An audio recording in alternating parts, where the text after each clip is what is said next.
আমাদের এখানে যে ছাত্র রাজনীতি চলমান সেটা হচ্ছে অনেকটা সমস্যা সৃষ্টি হয় বা সমস্যা সৃষ্টি হয়ে আছে। আমরা বারবার তার বিরুদ্ধে দাঁড়াই, প্রতিবাদ করি, এর মাধ্যমে আমাদের ছাত্র রাজনীতি চলে।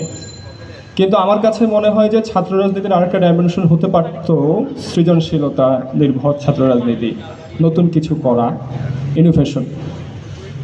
এখন আমাদের এখানে আমরা যখন সংস্কারের আলাপ তুলি, আমাদের আলাপগুলো ছাত্র রাজনীতির চলমান এই ডাইমেনশনকে রেখে তোলা হয় আর কি, যে হচ্ছে সমস্যার সৃষ্টি হবে, আমরা প্রতিবাদ করে যাব, এই ধরনের একটা আলাপ। দেখেন, সাধারণ শিক্ষার্থীরা কিন্তু সবসময় নামে না। আপনি যত কথাই বলেন, জুলাই প্রত্যেক বছর আসে না, প্রত্যেক সমস্যায় জুলাই সৃষ্টি হয় না। তারা নামে কোন সময়? সাধারণ মানুষ, সাধারণ শিক্ষার্থী একই কথা।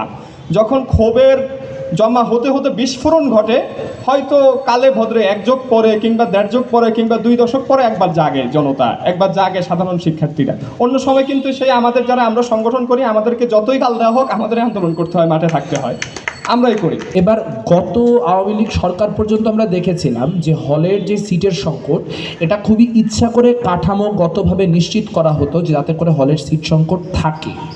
কারণ হলের সিট সংকট না থাকলে আওয়ামী লীগ মডেলের যে রাজনীতি, গেস্ট রুমের, গণরুমের যে রাজনীতি, সেই রাজনীতি আর ক্রিয়াশীল থাকতো না।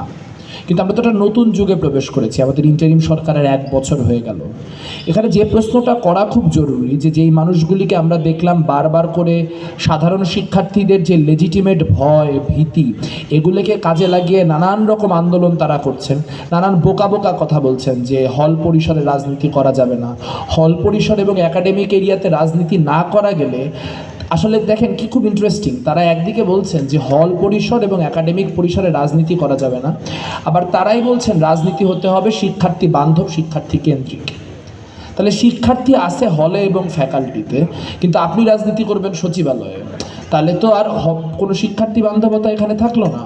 আপনার শিক্ষার্থী বান্ধব রাজনীতি করতে গেলে এটা এনশিওর করতেই হবে যে সেখানে হল এবং ফ্যাকাল্টি এগুলিতে যেন রাজনীতি করার যে পরিসর, সেই পরিসর উন্মুক্ত থাকে।